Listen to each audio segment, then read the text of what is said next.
Good afternoon, everyone. Welcome to the regular Electoral Area Services Committee meeting of Wednesday, December 4th. My name is Ian Morrison. This is my first meeting chairing this committee for 2020. I guess it's not quite 2020 yet.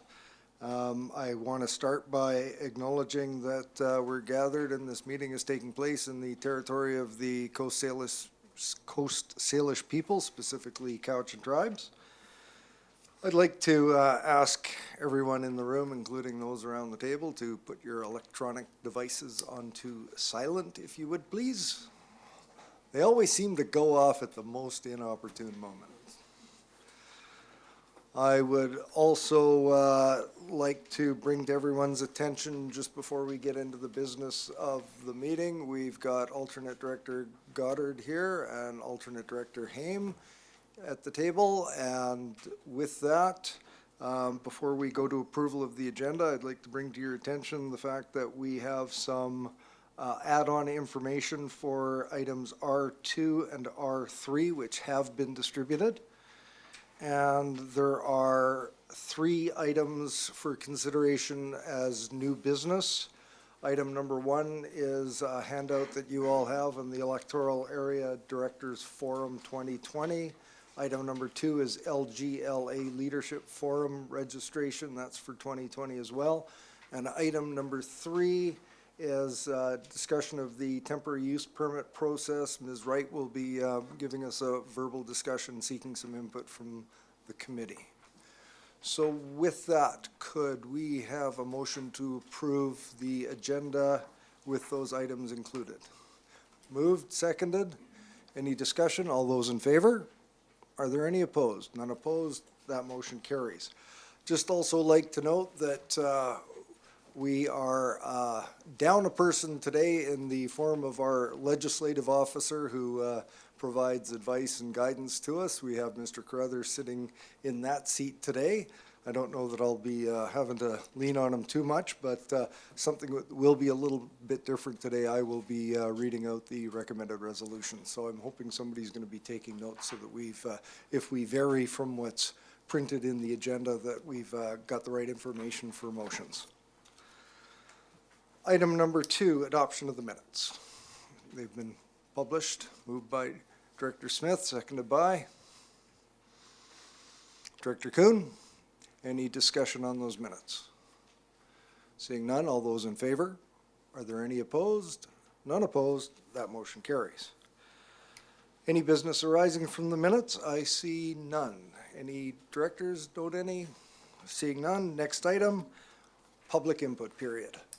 I'd like to invite anyone that would like to provide input to, you can come to the lectern and line up, and you each have 3 minutes to address the committee on items on the agenda today. I am Sheila Bellerving from Shawnigan Lake, and I would like to address the R1, which is the hybrid charging stations that you're going to be putting in. And I am so excited and happy that you are doing this, because I am a driver of an electric car, and I have come and charged several times behind the CVRD, and I've gotten in trouble and told by the commissioner I can't do it. And finally, I left a little note saying this is down as a public site out on the internet, so maybe something should be done. And I'm very happy that you are doing something about it, and that there is now going to be some new charging stations. And I'd like to see the CVRD get on board with more charging stations in more places, because if we really do want to tackle this problem of fossil fuel addiction, in order to get off our addiction, we have to wean ourselves. So weaning ourselves means more and more people are going to be going to electric cars. And we need to have the infrastructure for us to be able to do that. And I'm very lucky that I am surrounded by community centers that voted to have electric charging stations installed. I was actually on the board when that was voted on. And I'm excited that they're going to be putting another one in at Carey Park, apparently. And I'm waiting for Shawnigan Lake to get fixed, because it's broken right now, so that kind of sucks, and I can't charge there. But we need to have more of these charging stations all over the Cowichan Valley, so that we can encourage people to do what I did and get off the fossil fuel addiction and start doing the right thing and having no emissions and driving electric cars. So thank you very much for doing what you're doing. I really appreciate the fact that there will be other spots to charge, and I hope they are open to the public, and we will be able to stop in on like Saturday Dunkin' market days and charge our cars. Thank you. Thank you very much. Welcome. Thank you. My name is Joanne Kane. I live in Mill Bay. I'm the chair of the No Biogas Here Steering Group. I'd like to talk to the agenda item that is the verbal update on the application for the biogas plant on La Fortune Road. I'm hoping that when the verbal update comes, we'll also get a little bit of advice on what a withdrawn application means and any rules around the resurrection of an application like that, just so that we can be prepared for whatever might come next here. Hopefully nothing, but we don't know for sure. I just wanted to mention that several of us dropped everything for 7 months to fight this proposal. It was like a full-time job for some of us. It was extremely stressful for a lot of people, some of whom, including myself, sought medical help during that time to deal with the anxiety of watching the progress of this proposal and feeling unheard and unacknowledged during the process. I'd like to thank the Board of Directors for their patience and for handling this very controversial issue in a most professional manner. But I'd like to point out that the CVRD states in its strategic plan that it has an interest in strong public engagement and transparency. I'm sorry to report that the public felt very frustrated at every turn during this process, most often being told that we must be careful not to spread misinformation and that we would have our chance to speak at the public hearing. We all felt that the public hearing stage was way too late for us to get our views in front of the directors.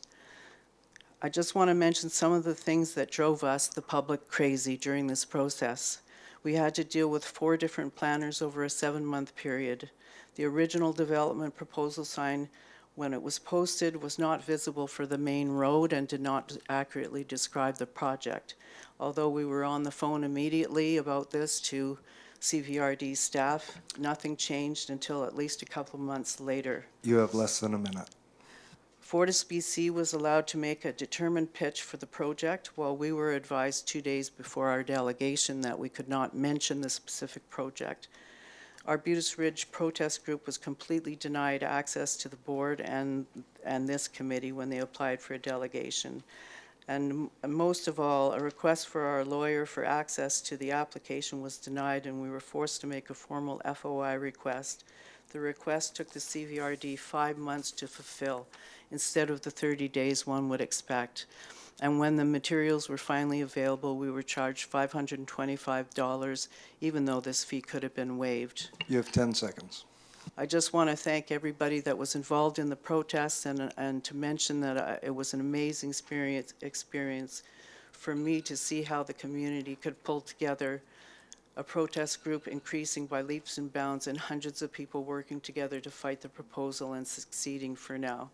We are relieved that it is over, but we stand ready to reorganize to fight any resurrection of this application or anything like it in our rural residential community. Thank you very much. Would anyone else like to provide input to the committee today? Mr. Chair, I'm Cliff Evans from Shawnigan Lake. Mr. Chair, on today's agenda is variance permit 19E024335 Sunrise Road. I happen to have a very good friend that lives on that road and lives right next to the place. And it's a very peaceful place, and I would hate to see a very tall building being built in there. The person that is going to build this may have good intentions, but in the future, who knows who's going to own that building and what's going to be in it. So when this comes up, I would hope that the commission or the committee would follow the staff's recommendation and deny this application. Thank you. Thank you very much.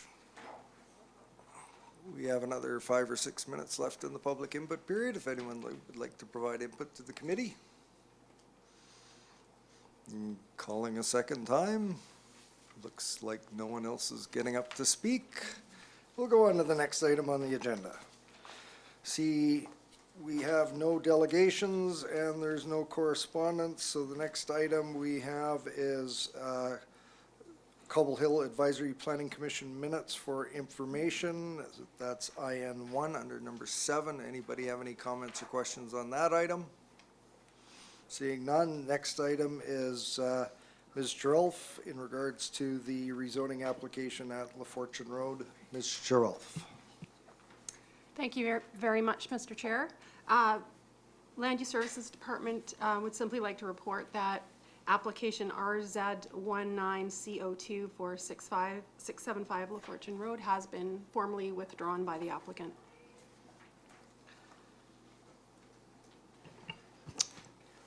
Thank you. Director Salmon? I just wondered, did staff have any comment, read the member of the public asking about? Is there any special things, if this was ever to be resubmitted, that we should know? Ms. Gerolf. Mr. Chair, any applicant has the opportunity to submit, or any individual or group has an opportunity to submit an application to the CBRD for rezoning at any time. So there's nothing preventing a future application on the site or any other site within the CBRD. Director Wilson. Thank you, Mr. Chair, and through you to Ms. Gerolf. There were 2 applications, as I recall, one for the ALR and one for the actual development, and both of those have been withdrawn, or is this a combined thing which has been withdrawn? Ms. Gerolf. Thank you, Mr. Chair. So the application was a combined application. Certainly, the withdrawal of the rezoning would nullify the application to the ALC.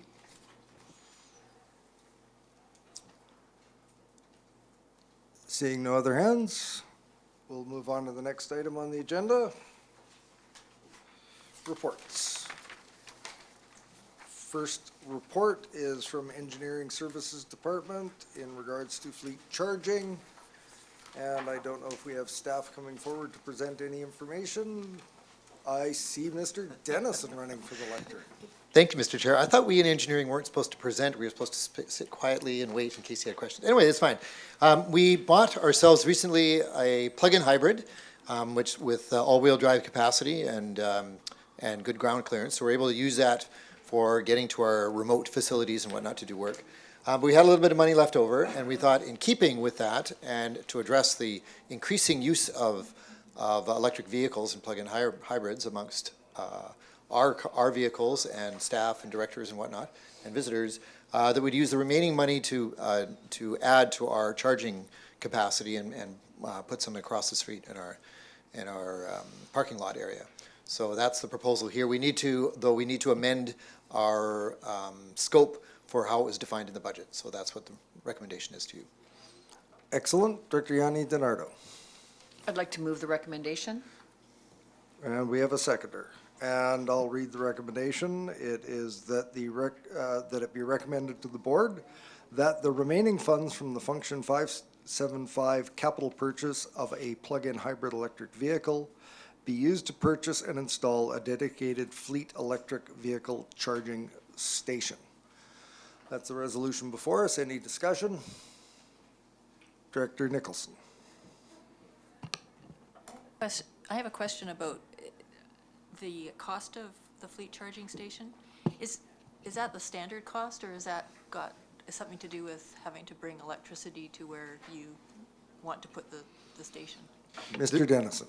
Thank you, Mr. Chair. There's a fair bit of overall involvement to rework the electrical circuitry over there, so to provide the power to the stations themselves. So it's not just a matter of, some minor bit of electrical work. And plus, we're planning to put a few in. Like there'll be a capacity for more than just one vehicle. Okay. So there, we're Just using basically all the money, and we're going as far with it as we can. Is the idea? Yeah. Question. Director Salmon. Thank you. Would this be just for fleet, or is this open to the public? And If so, is it charge? Well, the capacity be there, it could be used according to, the will of the board or whatever. The intent is for our vehicles or the director's vehicles, those are the most immediate, but it could be used for public too. I mean, physically, it could be used for any of those things. But the immediate intent is our own shortage as far as our vehicles are in growing fleet and also enabling more EV purchases too in future because we have then the capacity to do the charging. So that's the intent of it, but it could be used more broadly. So Follow up? I take it there would be no charge then for, if a member of the public did want to use it? Yeah, the intent isn't for public parking. It's intended for our vehicles and directors, right? But if there were that intent in future, then you'd have to add some feature to recover that cost if we wanted to do that. Right now, the charging station, there's no recovery for the one we have under the building. It's just used by, whoever's using it. So that's something that may be considered in future. The costs are pretty low, but once we're charging 20, 30, 40 vehicles, that might start to be something we'd have to look into further. At this point, it's pretty small demand, but that could grow. Director Hope Yanni it grows. DiNardo. Oh, thank you, Mr. Chair. I just realized when we did our transit tour the other day, there's just one charging station at the new transit facility. And also when we talked about Area E, the Tim Hortons that went in, there's just one. So to me, I think it's good that we put the infrastructure in the ground for as many as possible at any time, because it is coming, but there's a real reluctance for a lot of companies and businesses to actually add these. So we have one at that one Tim Hortons and we have one at the transit station. I think we do need to start thinking differently and adding more whenever we can. Thank you. Mr. Chairman, I might say if you directed Mr. Tokarik to come up with some ideas, I'm sure he'd have some for you. Excellent. Seeing no other hands, I'll call the question. All those in favor? Are there any opposed? See none opposed, that motion carries. And that will be going to the board on what date, Ms. Hughes? Maybe the 11th? Wednesday, the 11th, a week from today. Next item is R2, report from Development Services Division, and I don't have the name of the staff person. Oh, Ms. Wright, welcome. Thank you. So I'm here to answer any questions, and I believe the applicant's in the audience as well. Any questions from the directors for staff on this item?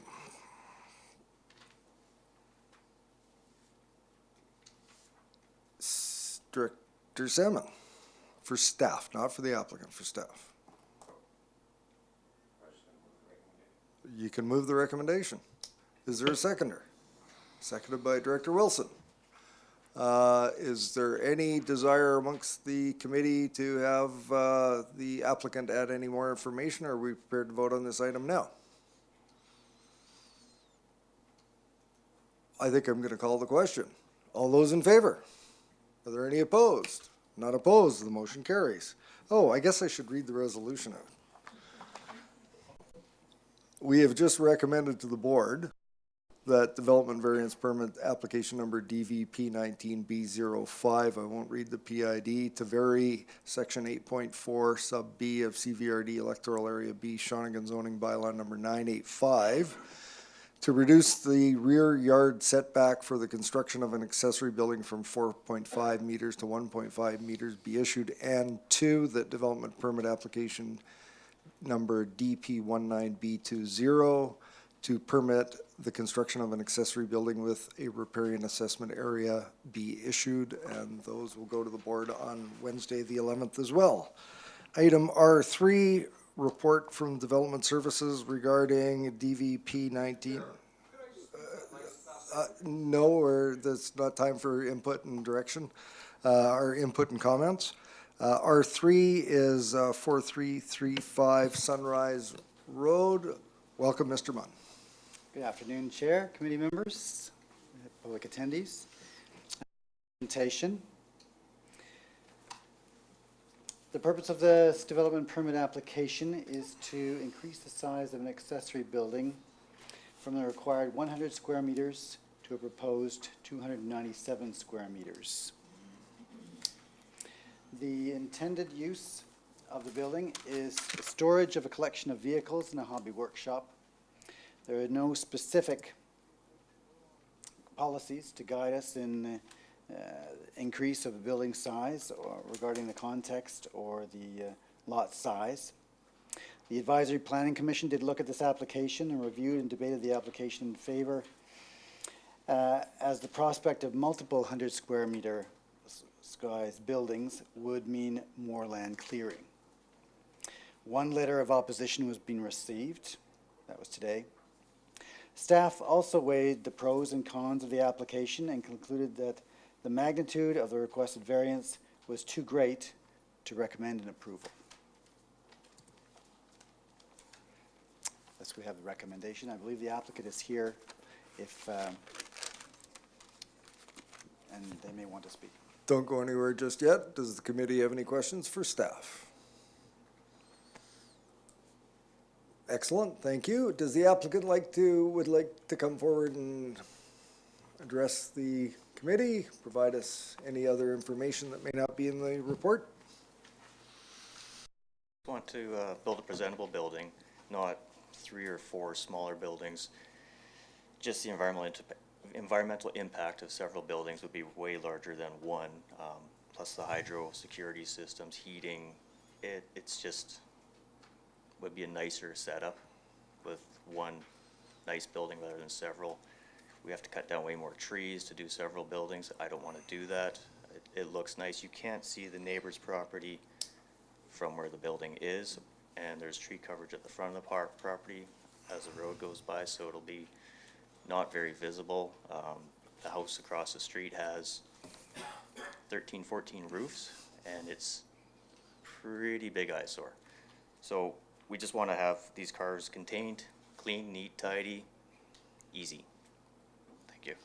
Great. Zach, might have some questions for you. Turn to the committee. Director Yanni DiNardo. Thank you, Question Mr. for Chair, the for you, applicant. to the applicant.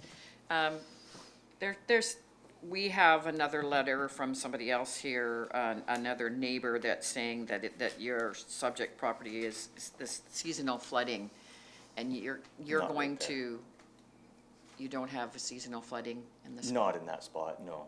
Okay, and so if you're collecting cars are just there, do you have any kind of stormwater, or will you be repairing cars? I'm only thinking if it is any kind of flooding, what do you have for potential to protect? There's going to be a natural rainwater garden in provision for all this area, and it is quite high. Like if that area floods, my basement's underwater as well too, so it's it would be a big scene if that was the case. It is quite high where it is. Thank you. Director Nicholson. Yeah, so I think some of the community is concerned about the scale of the building relative to a residential neighborhood, and I think it's like a what do you call the?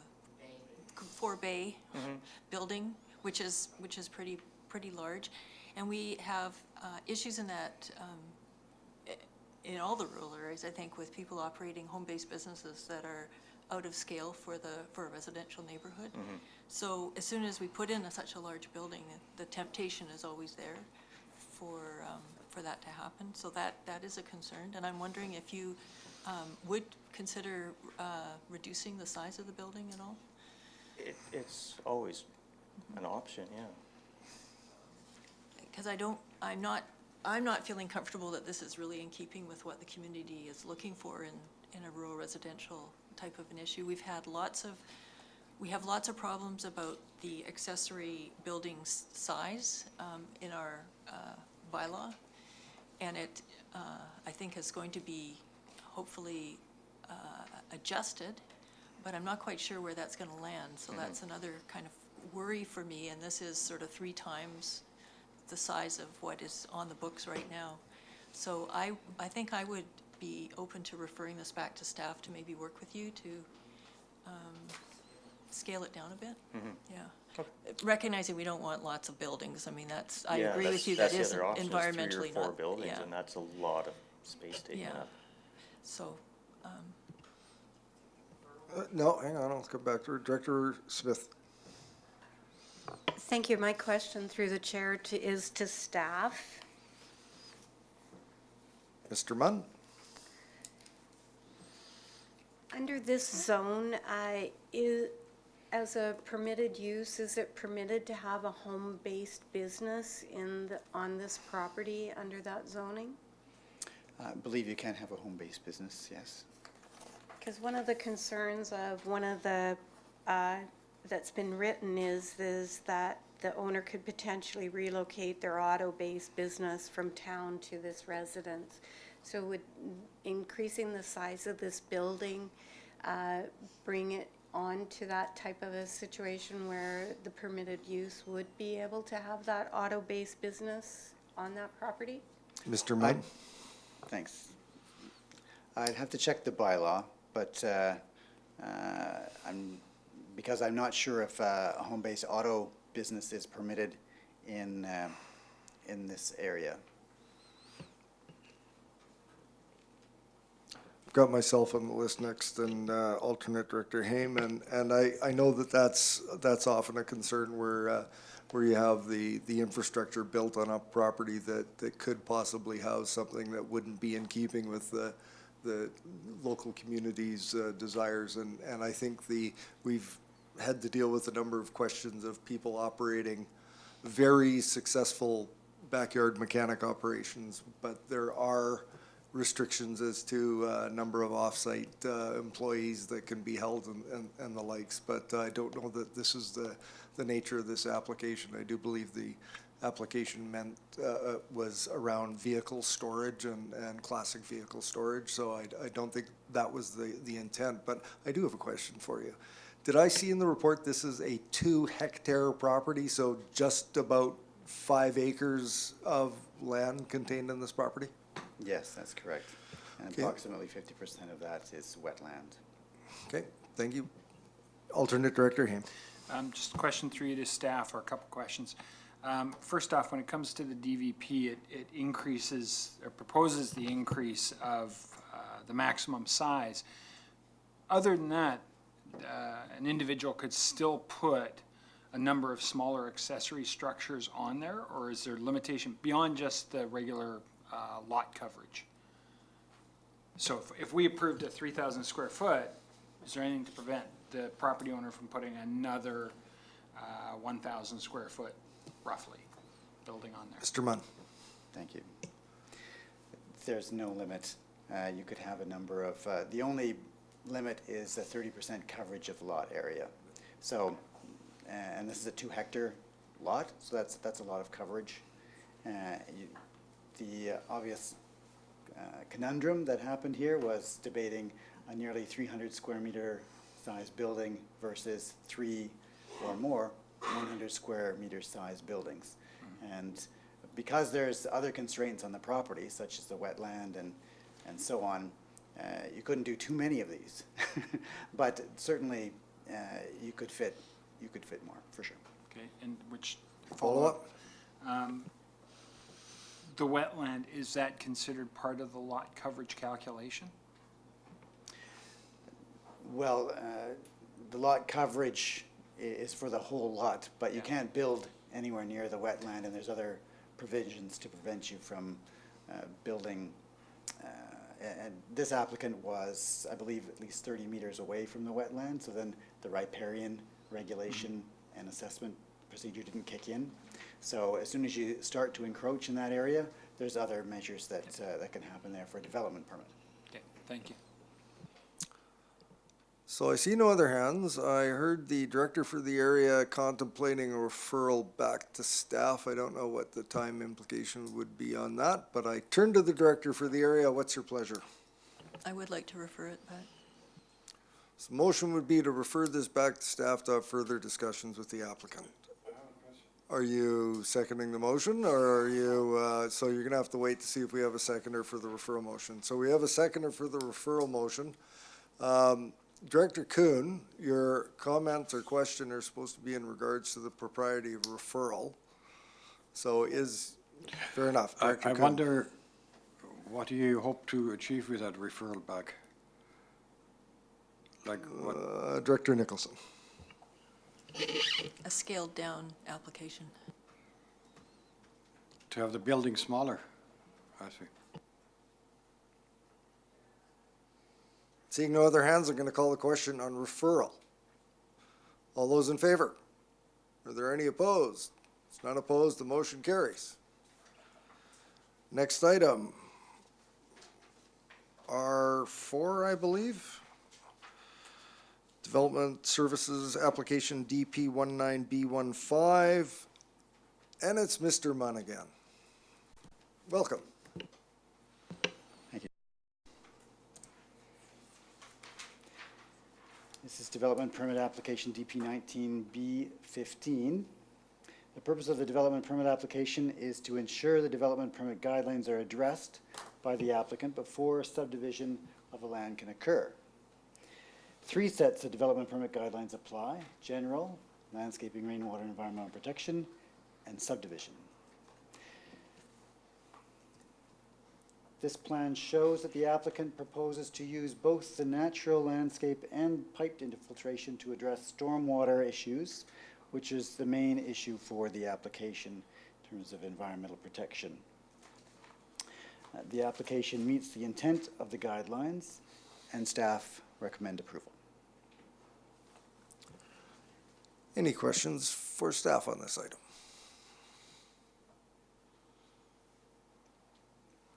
Seeing none, turn to the director, the alternate director for the area, I believe. Area B. Would you like me to read the recommendation? Staff recommendation for R4 is that it be recommended to the board that development permit application number DP19B15, PID 000-434-311 be issued. I would like to move the recommendation. Moved by the alternate director for the area, seconded by Director Salmon. Any discussion? Seeing the question, all those in favor? Are there any opposed? None opposed. Motion carries. That will go to the board meeting on Wednesday, the 11th. Next item, R5. Report from Development Services in regards to application number 02-A-17RS835 TCH.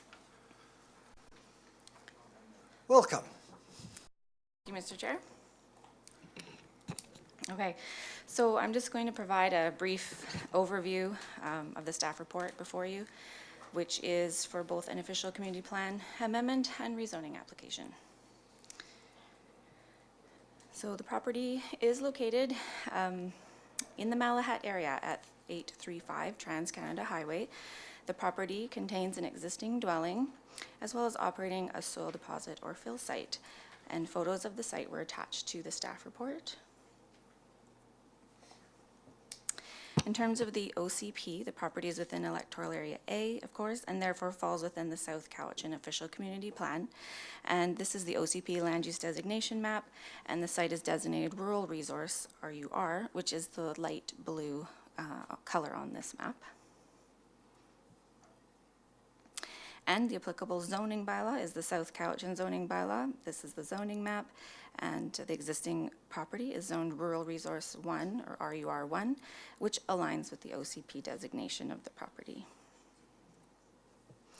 And the applicant is proposing to develop a campground or RV resort, and has therefore applied to change the existing OCP land use designation and the zoning from the rural resource designation and zoning to a tourist commercial land use designation and zoning in order to allow for the proposed use of a campground.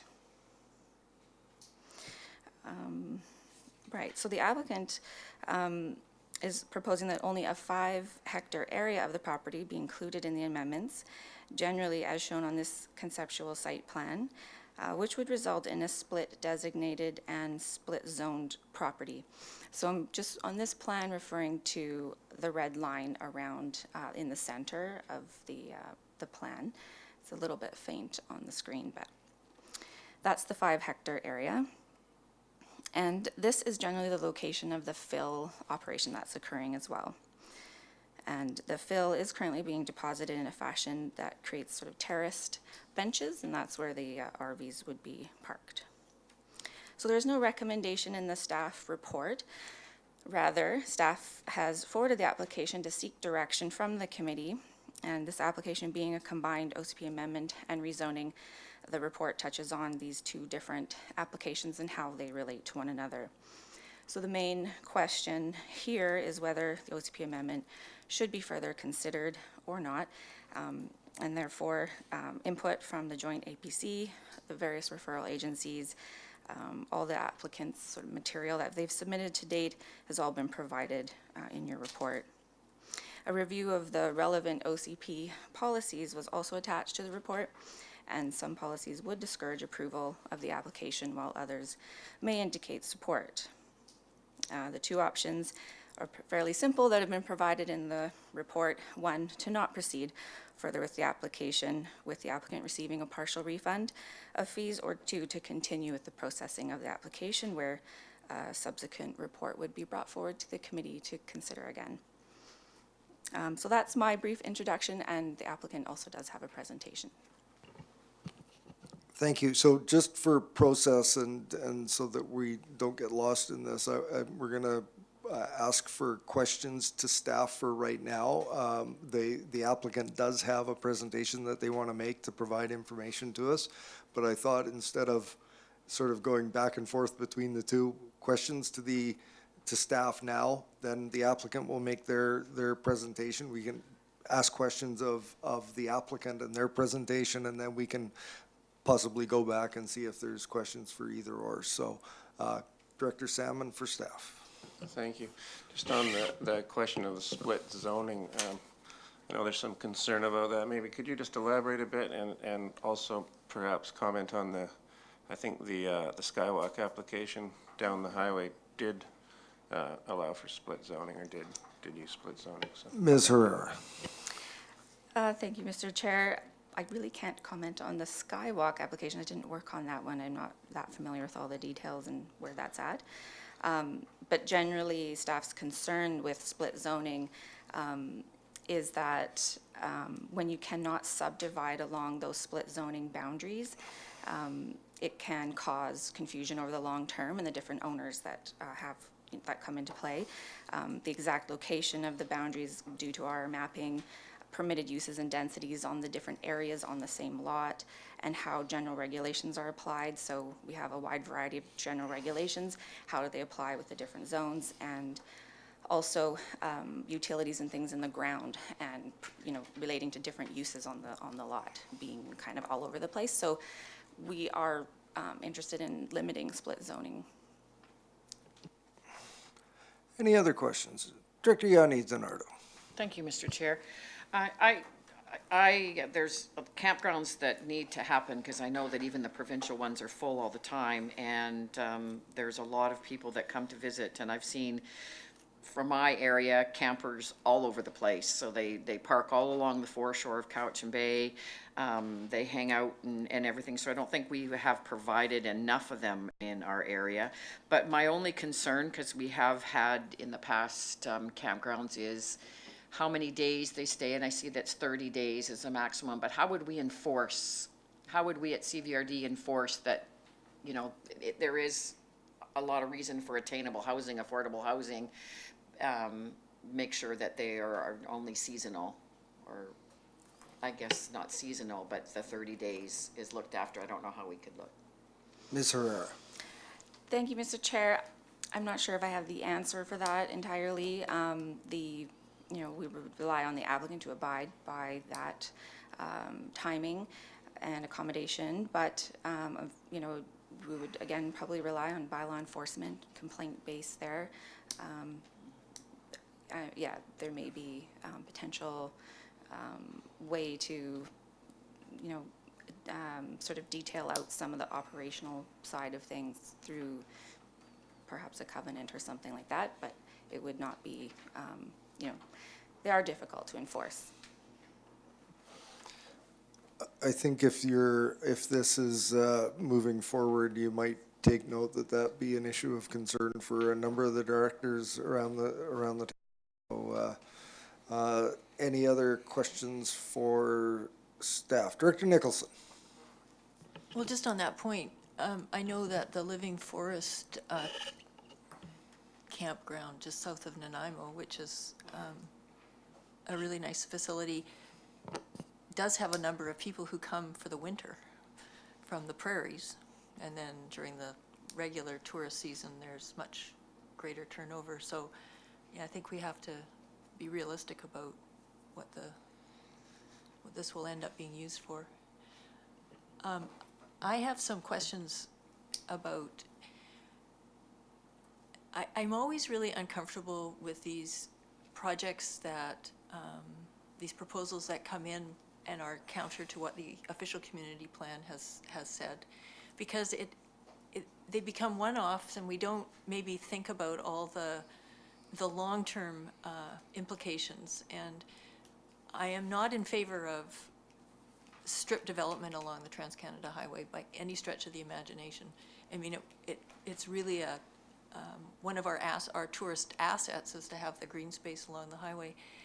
But, you know, this seems to make sense, but then if you think about it, how are we going to make sure that people who come to the campground can move safely between that and the wonderful park at Spectacle Lake or this grand new Skywalk facility without having to get in their cars, drive all the way basically to Mill Bay, turn around? And, you know, I'm just wondering if there's any opportunity to think about how we're going to flow pedestrian and bicycle traffic so people don't have to get in their cars and do that. Ms. Herrera, do you want to tackle that one or not? I think you were taking notes. Yeah, I guess in terms of transit, I mean, there was a referral through to BC Transit, and there's nothing planned for this area in terms of transit. And then anything to do with trails and parks, I would need to, you know, review that with parks. But again, I'm not really aware of anything in this area. So at the moment, but that could be sort of a further information piece as well, if this were to proceed. So I'll just draw everybody's attention to, and I don't even know which page it is, but under the options section, we basically have two options. We have a stop this now or proceed and do some more work on it. So I know that the director for the area's got a motion in a moment, but I will go to Director Smith next, and we also have the applicant to make a presentation. Director Smith for staff. Thank you. I had some questions about the water here. It says that the stream on which the rights are granted is Spectacle Creek, and storage is in an off-stream dugout. Can you show me on the map where the Spectacle Creek is and how the water would be transported from that creek to this new zone, and where exactly this storage is located? Yeah. Do you have that information? Yeah, I can speak generally to that. So the Spectacle Creek is to the one side of the lot, which is that teal line, sort of meanders along that straight side parcel line. So that's generally the location of the creek. But in terms of the construction of the water delivery, Island Health did comment that they actually need a construction permit to do that. And so I did, I have considered that piece in terms of ensuring that that occurs, would be something that, you know, would be interested in seeing as well, should this continue, so. Director Smith? So there would need to be a statutory right-of-way or an easement from the creek across the other land to go into the new zone? Is that would be required? Ms. Herrera? I don't believe so. It's on their own property for their own use. But we'd be, essentially, I think what the CVRD's role would be just ensuring that they did obtain the permit from Island Health to construct the water delivery system. Seeing no other hands, would the applicant like to come up and make their presentation, please? I understand they've got about 10 minutes worth of material to go through, and I think it might be wise, would you prefer that we hold questions to the end of your presentation, or would you like to take them on the way through? It's actually more efficient to take them at the end, so get your pen and paper ready, directors. And our tech people are rushing up there to help you. Well,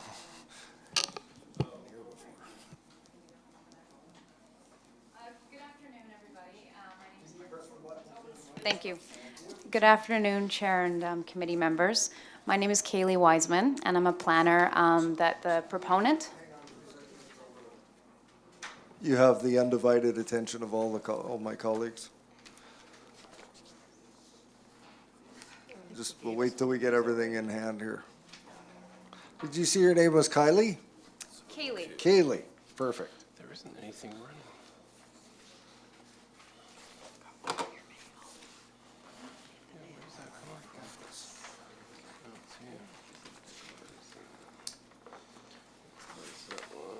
Which one do you want? This one? Okay. There we go.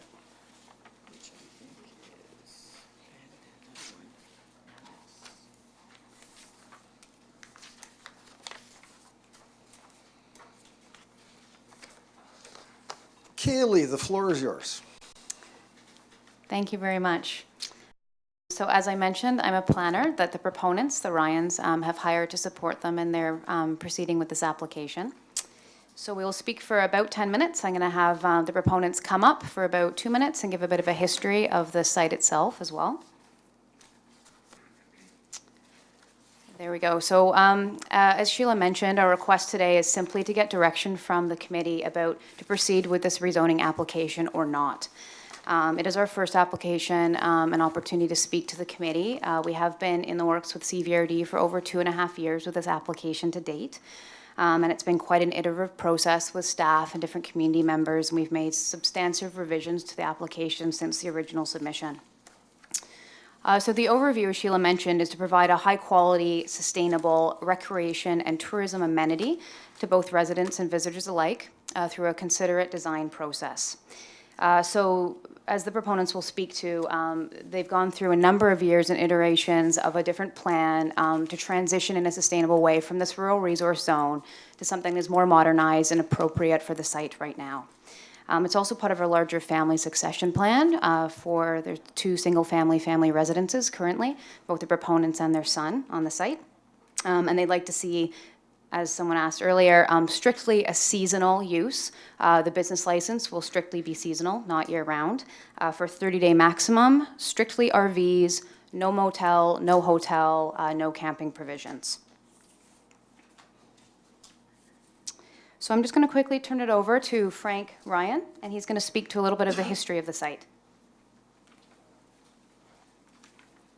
Thank you, Kaylee. Mr. Chairman, directors, yeah, we've had this property since approximately 2008. We started back in 2007 by meeting with CVRD, and they at that point acknowledged that a seasonal RV park for tourism was a good fit for the land and generally needed in the valley.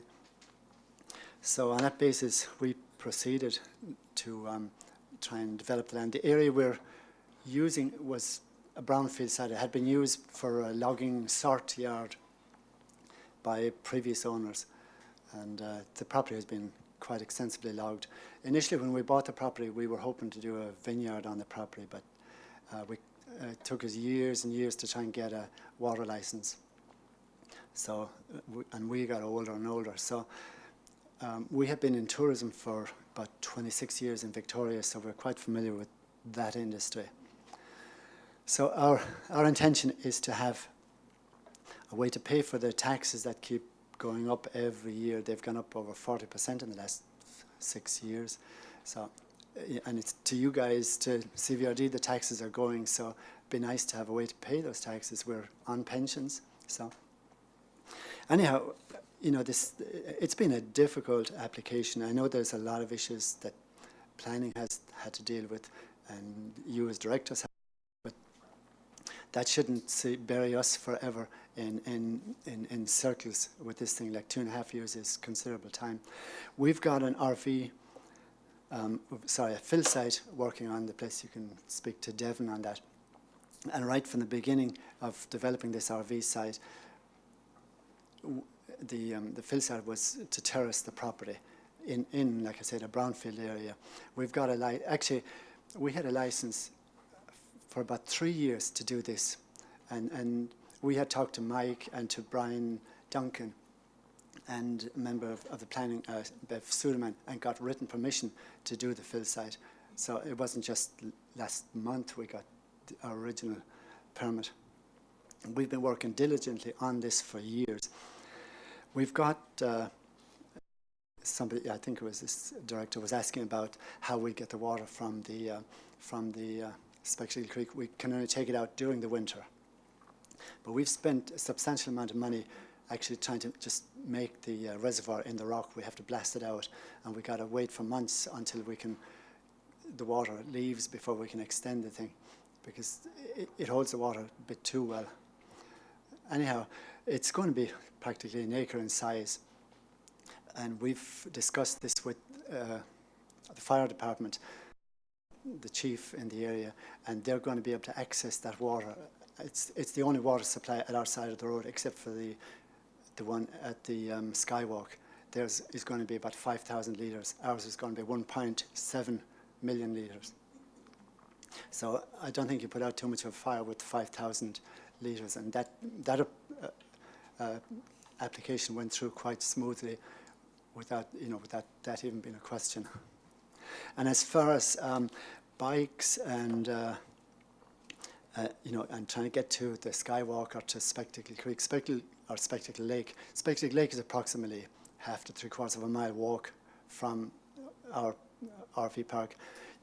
The Skywalk is 1/4 of a mile from us. So, I mean, right in the middle of those things. So I don't think the traffic is going to be that major.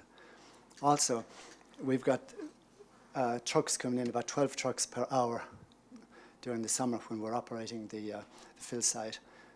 And that's 12 trucks coming in, 12 going out every hour. So that's about 12/7, about 84 trucks coming in, 84 trucks going out a day. And we've got a permit from Highways to do this. So there's no great difference. I mean, we're going to be about 1/4 of that traffic at full capacity on the RV site. And full capacity will be generally weekends. What other questions? I guess that's about it. Well, yeah, operating for the summer is all we're going to be operating. I mean, I want to be somewhere like in Phoenix or somewhere for the winter. I'm getting a bit too old for sitting around. And we definitely won't be doing an RV park for the winter because there's snow there. We had snow a couple of days ago there, and it's still sitting on the ground on our property. It's just not practical to do it year-round. And we know that exists a lot of older RV parks. Their spaces are quite big, so they're tending to go to trailer courts, and that helps to alleviate some of the, the current housing conditions in the valley, which is a pretty serious problem at this stage. But yeah, we're just going to operate seasonally, and that's it. It'll be on our business license. We're not running hotels. We're not doing anything else. My wife, oh sorry, it's Kelsey wants to speak again. Sorry, I went on a bit long. Thank you, Frank. So just to iterate, they've gone through an iterative process over a number of years looking at alternatives to this site, and this is the land use that they've landed upon. And we chose tourist commercial for a number of reasons. We thought it was the best fit at the time, but as we've discussed with the planner, we are open to a CD zone or something else that might be more appropriate, depending on some of the land uses ultimately decided upon. So the history of the project, a number of market research analyses have been done, a lot of due diligence and need and demand studies. There's a number of letters of support from various tourist bodies, both locally and regionally and across the island, that support this need. They've done a lot of due diligence with the neighbors, locally and regionally as well, and the regional district, both with Malahat Nation as well, and some of that is documented in your referral package. The rezoning original application was submitted in 2017. And again, it's been a very iterative process. A lot of questions have been asked, very detailed design questions. And in our appendices, both this and the letter that we provided, there's a number of studies that I'll go through in some detail, have been provided upon request of the district, a number of which generally would come at the development permit stage. And so now we're currently seeking direction on whether or not we're able to actually move forward into more detailed design. So the need and demand, Tourism BC, Tourism Cowichan, Tourism Vancouver Island all acknowledge this need, both because things are overpopulated as well as a lack of or loss of revenue potentially to the region. So a lot of folks are going elsewhere. Similarly, it could reduce impact on other lands. So we do all know that different tourisms are taking advantage of other residential or rental property opportunities, which might reduce impact on other residential needs and rental housing stock. So the site itself, so it is 37 hectares in total. The split zone that we're requesting is 5 hectares itself. The only other thing on the site is a single-family residential dwelling that is completely self-serviced and off the grid. So we're not actually asking for any service provision from CVRD except for fire protection. Both the existing residential dwelling and the proposed development will be completely independent in terms of servicing. There is sewage on site, and we have a sewage management plan. There's been a number of questions related to water, and that has all been addressed, as well as licenses obtained, as well as a significant reservoir that would be granted in perpetuity with some agreement with the regional district or Malahat Fire to provide regional water opportunities. There is power on site, and it's been obtained, and there's a drainage management plan by a geotechnical engineer that's been provided in the appendices.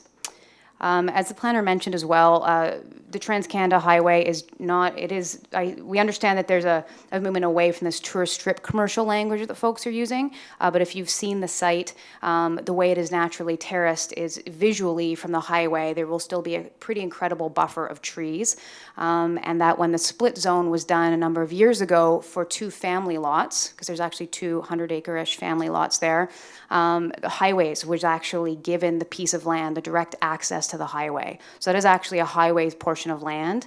So we actually do not have direct access to the highway. It is through now that highway portion of land. And there's 2 access routes through there. And also there is some precedent for other new comprehensive developments happening, such as the Skywalk. So the referrals are out in your package. There was no negative comments in any of the referrals. A number of them just referred to further technical documentation to be provided, a number of which we have. Other pieces, again, which would happen during the development permit process. A number of staff clarifications over the years. So the first one, us revising the density to this 5-acre split zone request, which meets and exceeds the density requirement. A conversation about protecting these RUR lands from a tourist commercial 5-hectare zone or rezoning the entire property as a CD. That is something that the district needs to consider in terms of impact. In our opinion, this is the smaller impact potentially to a much larger property. And we're willing to go and have easements or agreements to ensure that there is a healthy buffer, green space buffer, and screening along the highway. There's a geotechnical responses that have been provided based on staff requests, a hydrological report that demonstrates excessive water in excess to what is anticipated for each individual RV site need. That has been outlined. We've got a letter of support from the fire chief, both in our proposed community amenity contribution, as well as addressing the wildfire hazard concern from the staff. There is actually no invasive species or sensitive ecosystems on the site. This was determined when the fill site originally came on board, and this is the same footprint as the fill site. So there's no impact to species or ecosystems. We've done an archaeological overview assessment at the request or the planning suggestion, and nothing has been reported from the archaeological team. And then multiple iterations of the CACs have been provided through staff direction, and I'll get to those in one quick moment. Here's a quick overview of a number of the technical assessments that have been undertaken and the documentation provided to clear off these initial concerns from staff, both on the water, the septic, and this highway impact. This is all in the letter that we've submitted with this staff report. And further geotechnical with the slope hazard issues or concerns, and archaeology as well. So the proposed community amenity contributions have been revised a number of times, also with community feedback. And we've really considered policy 12.9 as what is the potential impact of this development and what would be a reasonable CAC to offset that potential impact. So the proponents have landed on three, I think, very strong, very appropriate CACs.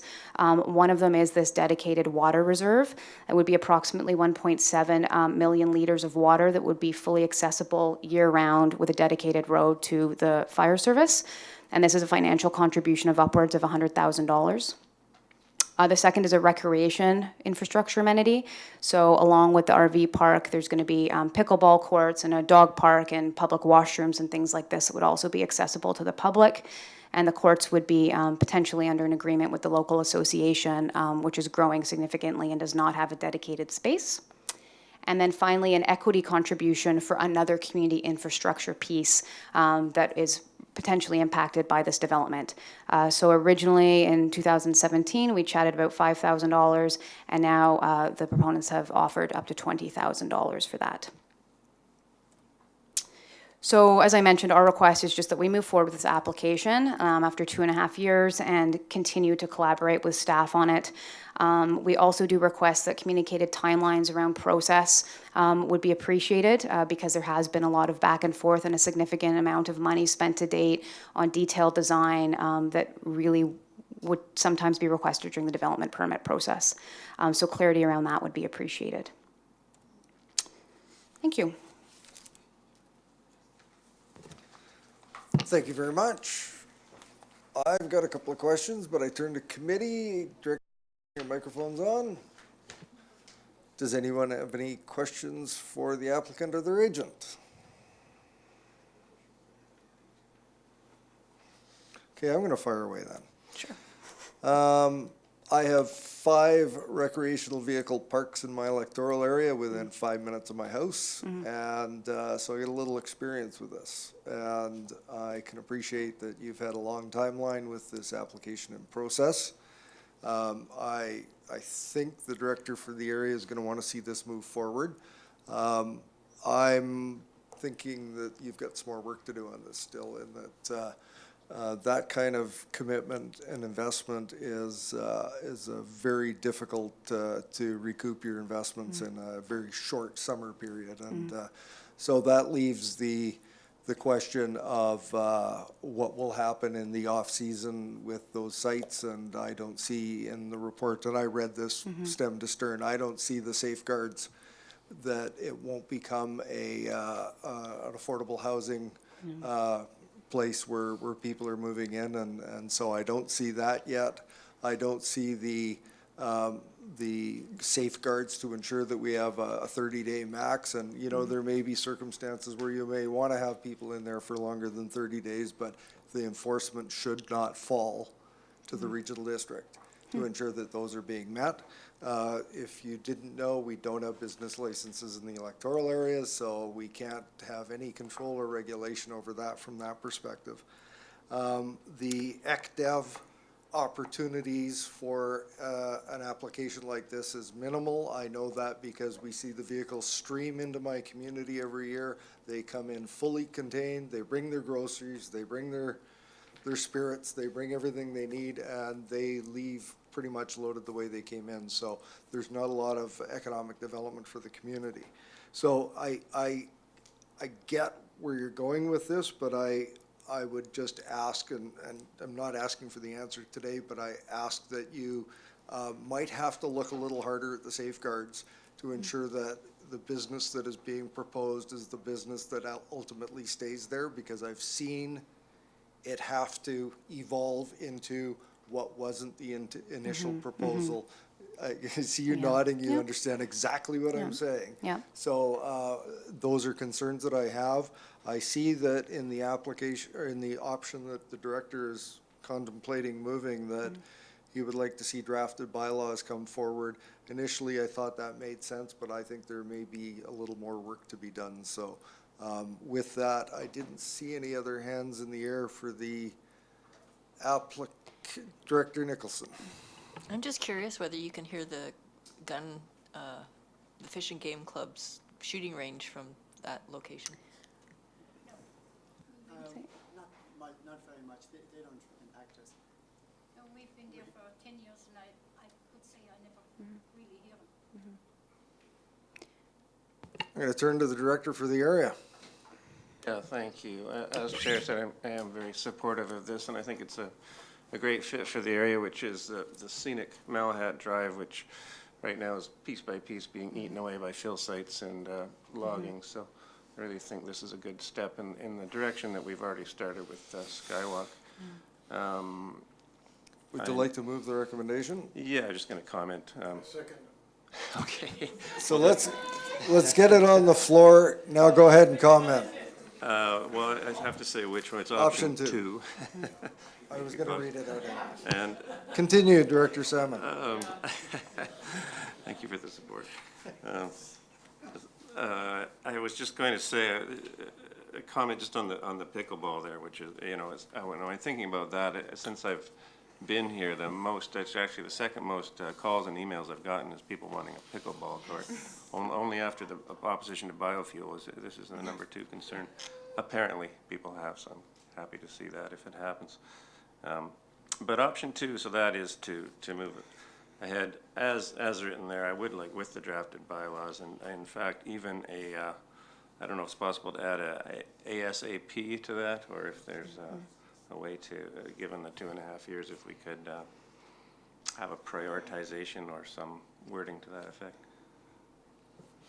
You've moved the recommendation as published. Would you like to amend that? I would suggest to you, if you were to amend it and put ASAP, you might find some people opposing it, but it's your call. Well, given 2.5 years, I would actually amend it with to a future ESC meeting for consideration by February 28th. Everyone understands the intent. They're actually putting a timeline on the resolution that it come back by the 28th with drafted bylaws. And I would turn to staff and ask if that will have an impact on the work plan for other projects in stream. Ms. Sherolf. Thank you, Mr. Chair. Yes, Development Services is critically understaffed at the moment. We are going through a review, which we anticipate will be completed by late February, mid-March. I would suggest that placing that kind of burden on staff at this time would be onerous. Staff would certainly welcome the committee's direction to return to the committee at the earliest convenience. And to prioritize the application so that it can move forward quickly, but I would caution you against stipulating a particular date. Everyone's clear, we've got a February date. There's a duly moved and seconded amendment to the resolution. I'm going to call the question. All in favor? Any opposed? The amendment's defeated. Any further discussion on the main motion? Director Yanni DiNardo. I think that it could be expedited like we had,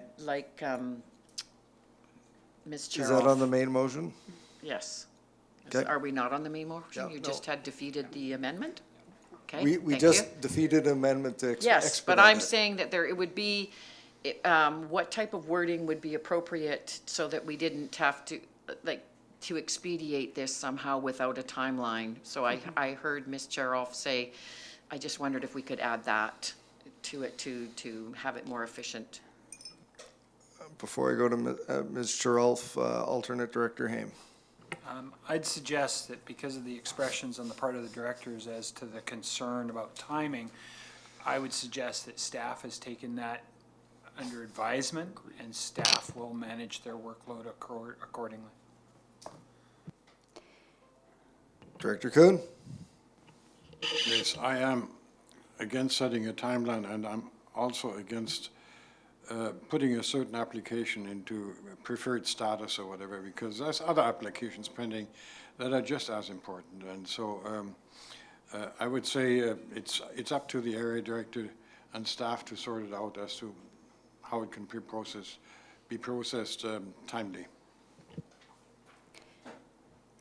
Seeing no other hands, I'm calling the question, and the option 2 is that staff be directed to continue working with the applicant on application number 02-A-17RS 835 Trans-Canada Highway to address outstanding rezoning matters and to bring the application forward with drafted bylaws to a future EASC meeting for consideration. Everyone's clear on the question? All those in favor? Any opposed? I see none opposed. The motion carries. That recommendation will be, does that even go to the board? No. Does that go to the board? Doesn't go to the board. Get to work on that. Crack the whip. Thank you, everyone. Item 9, unfinished business. Oh. Who would like to take that one? It's AVICC resolutions. Mr. Carruthers, got him in here on something. Thank you, Mr. Chair. So this is a carryover. This item has gone to the board for consideration of potential resolutions to AVICC, and it was referred to Electoral Area Services Committee for your consideration of any pressing or emergent issues that you would like to be taking forward. Director Smith. Thank you. I'm sure that we all have a lot of pressing issues, and one of the things that I always keep hearing while we're sitting around this table is our bylaw enforcement and the costs of court action. And I'm not sure if something is possible for us to put into a resolution to move our bylaw enforcement along either without having to do the court action. Like, is there something there that we can change or ask to be changed to work? You know, we're getting more and more bylaw infringements that are happening, and so I'm just wondering if there's a way that as a group we can make some sort of recommendation for that.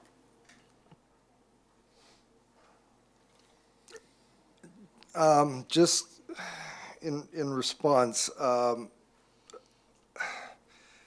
it's a challenging area in that the resolutions that they're wanting us to put forward are not sort of area specific, like regional district or local government specific issues. And I think that there's ebb and flow in the amount of legal action that regional districts end up involved in. And I just know in the time that I've been here, we've had years where there's been a huge amount of enforcement happen, and then other years where there's been virtually none. So I would suggest, and this is what I was going to suggest, is that if there are directors that have specific items that they would like to see put forward, such as that they might do a little bit of research and come back with a little bit of crafted in the way of some research as to what they would like to see move forward. And I was just sort of thinking on my feet here, thinking that perhaps we could have the vice chair and the former chair of this committee and myself perhaps do a little bit of crafting of possible resolutions.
A good chance of a meeting on the 18th, and we can perhaps come back to that further. So Another thing that I don't know if you reread the material, but the AVICC is really looking to tie into UBCM on their sort of gold star resolution idea. And part of this actually came out of, oh God, I don't know what color you would call that star, but a resolution that came forward, and I think it was out of, well, I won't name the local government, but it was a really bad resolution that had faulty reference material in the backgrounder. And there was a fair bit of upset and angst at the actual resolution because there were material printed in the book that was maybe not quite fair. So AVICC with UBCM is trying to ensure that the quality of the resolutions go up and perhaps the quantity might go down a little bit. There are some area associations that, believe it or not, you can count the number of resolutions they deal with it at their convention on one hand. We have 6 resolutions in that range, 50 to 60. So that's the purpose of this. There's no reason why, if we didn't have a pressing issue to put forward, we don't have to put a resolution forward. So keep that in mind as well. So with that, if you've got any items or issues that you'd like to bring forward and have a couple of directors work on, we can work with our legislative staff to craft something for our next meeting, and then that can be put forward to the board for in advance of the deadline. Okay, good. Next item, new business, we have 3 of them. And I don't know what order we had them in, but the first was the, oh, there we go, Electoral Area Directors Forum 2020. And I would highly recommend this, this particular forum. You have electoral area directors from across the province. There is really good discussion and debate about items that are specific to electoral areas, and electoral areas vary. You think ours vary from one area to another within our regional district. Across the province, they vary quite a bit, but there's also a lot of similarities. I'm thinking we're probably needing a resolution to authorize directors that want to attend this. Authorization recommend to the board that they be authorized to go. I highly recommend this particular item as one to go to. So do we need that now, or can it be prepared for the board? What's your pleasure? We don't have our parliamentarian here. Mr. Carruthers. Mr. Chair, I believe the deadline is January 20th, I think.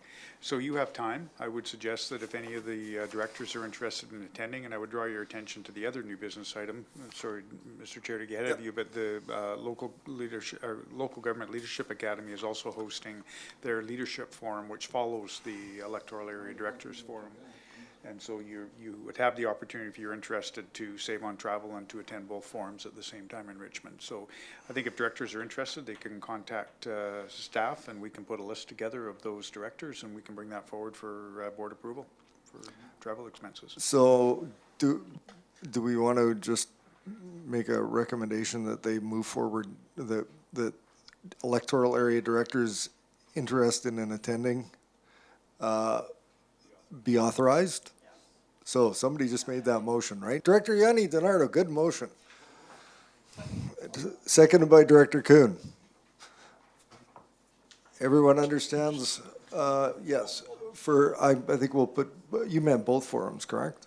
LGLA are the, they're not on the approved list. Director Salmon. Just a process question. So I probably missed it, but so do we have to do this every year? Is this also for AVICC and UBCM? We authorize just this one? AVICC, UBCM, those are pre-authorized in the budget included. These are additional ones that not everybody goes to, not everybody finds the same benefit in. So that motion has been moved and seconded for both items. All those in favor? Any opposed? Not opposed? That'll go to the board for, I guess, Wednesday, the 11th. Last item, we finally got there. Ms. Wright, you want to talk to us about temporary use permits, apparently. Thank you, Chair Morrison. So I would like to bring about a conversation for direction on the process of temporary use permits. So temporary use permits, just for a quick overview, are to allow for a use that's not otherwise permitted on a piece of property for which it is proposed. So they are issued for 3-year periods, and the applicant is able to apply for a renewal for an additional 3-year period. So for a total of 6 years. After the 2 3-year periods, the use must cease, or during that time, the landowner or applicant should apply for rezoning in order to make the use permanent. Our procedures bylaw stipulates that reports are to be prepared and sent directly to the EASC. The Local Government Act and our procedures bylaw do require that we put notification in the newspaper, as well as a sign be placed on the subject property, much like a rezoning sign. There is no statutory requirement, nor a requirement in our procedures bylaw to hold a public meeting, but as I started asking questions, I was informed that experience has shown that some TUPs in the area can become controversial, and so a public meeting may be appropriate. So at this time, I'm seeking further direction as to whether a public meeting should be a requirement of a temporary use permit.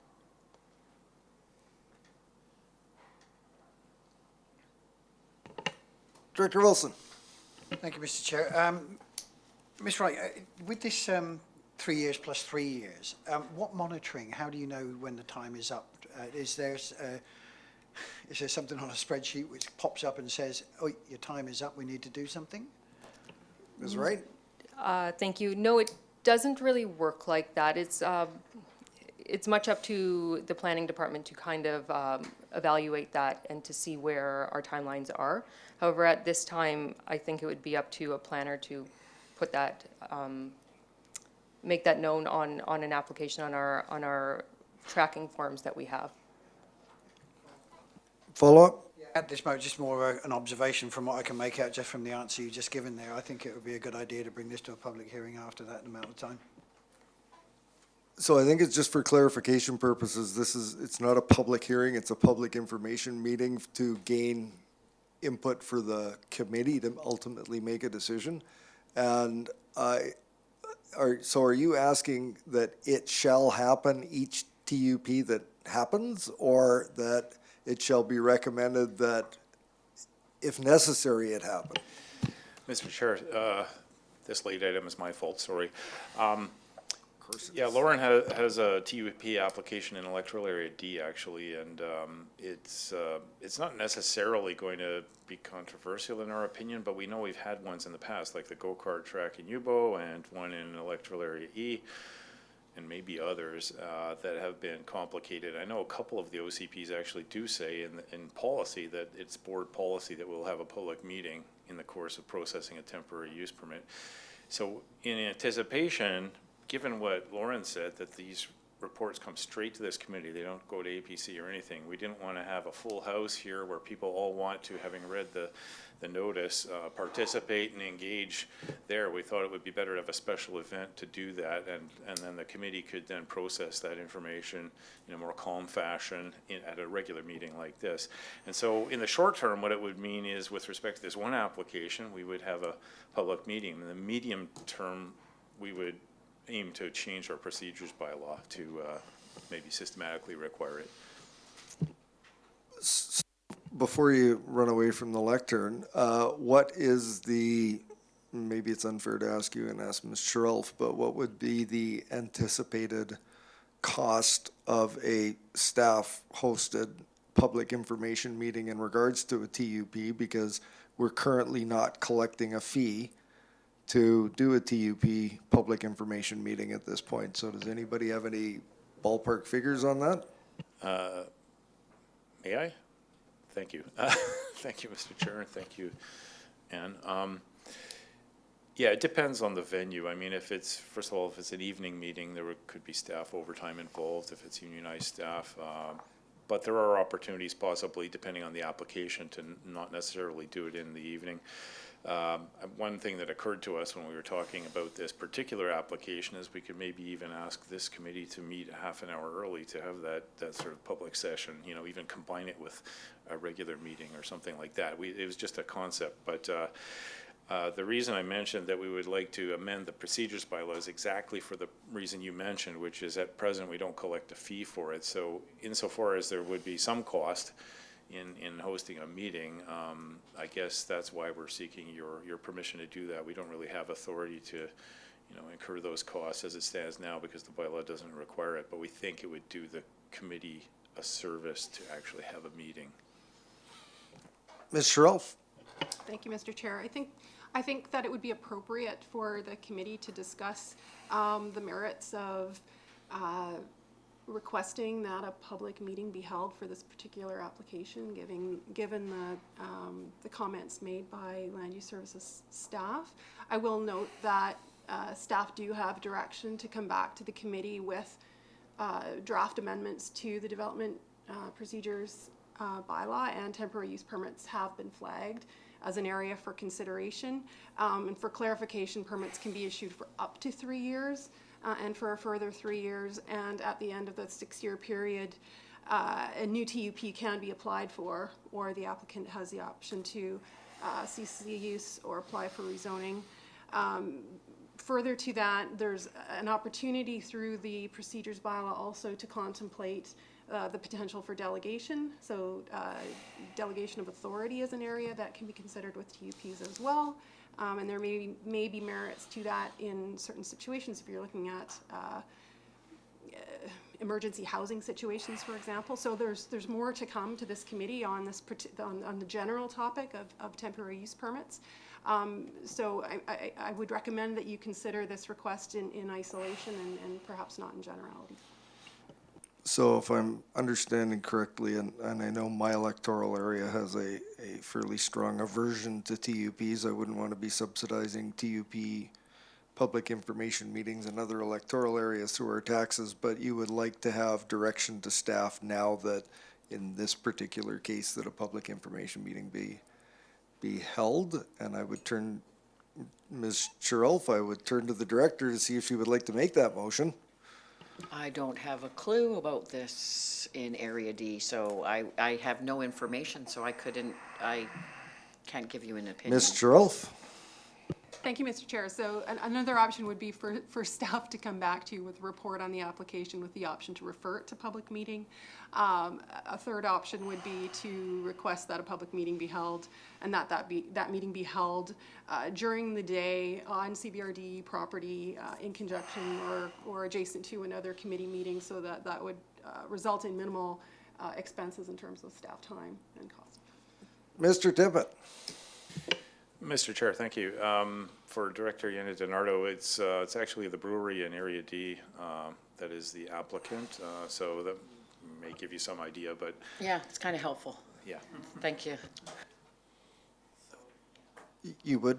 So Director Yanni DiNardo, you're going to recommend that a public information meeting be held in regards to the temporary use permit? Yes, and also recommend that if we could have information ahead of time for directors, it would This be is new appreciated. business. I know, Right. but, I mean, Yep. yeah, Is there a seconder? Seconded by alternate Director Haim. Any discussion on direction to staff? Seeing none, all those in favor? Are there any opposed? None opposed. You have your direction. That carried. I think that wraps up our new business. Director Salmon? So we're not looking at the general case at all? It's fine if we don't. Not right now. They're working on a report. They're working on bringing some information back for an update of our procedures policy, correct? All right. I think that, if I'm not mistaken, a little out of practice, but I think that brings us to question period. Does anybody have any questions in regards to any items on the agenda first? Mr. Chair, in reference to the temporary use permits, is that change only going to be for the temporary use permits or also the special events temporary use permits? Because we had a lot of discussion on that. My understanding, this is just in regards to a temporary use permit, not special events permits, but we can certainly get some clarification on you. I think they're a different item. Special event is usually a 1-day or 3-day event, and I think what we're talking about is the longer term, up to 3-year permits. So we'll get some clarification and probably have that discussion when we're discussing the matter in general. Mr. Chair, a few years ago, we had a very controversial temporary use permit on a gravel pit. In that, they said that they could renew that after 3 years and another 3 years after the 6 years. But today I heard that after the 6 years that you're requiring a rezoning, or what was the other option? I believe it's a rezoning or a reapplication for a new temporary use permit. And I think it varies from electoral area to electoral area. Yeah, so that's staying the same. Mr. Chair, with the new harmonization, will the electoral areas have any choice whether they have temporary use permits or not? Haven't seen the document yet, so I don't know. Thank you very much, Mr. Chair. Thank you very much. Anybody else have any questions they'd like to ask of the chair? Well, that was 90 minutes, not like we were going for 90 minutes, but there's 90 minutes. Motion to adjourn. All in favor? Opposed? Carried. Well done.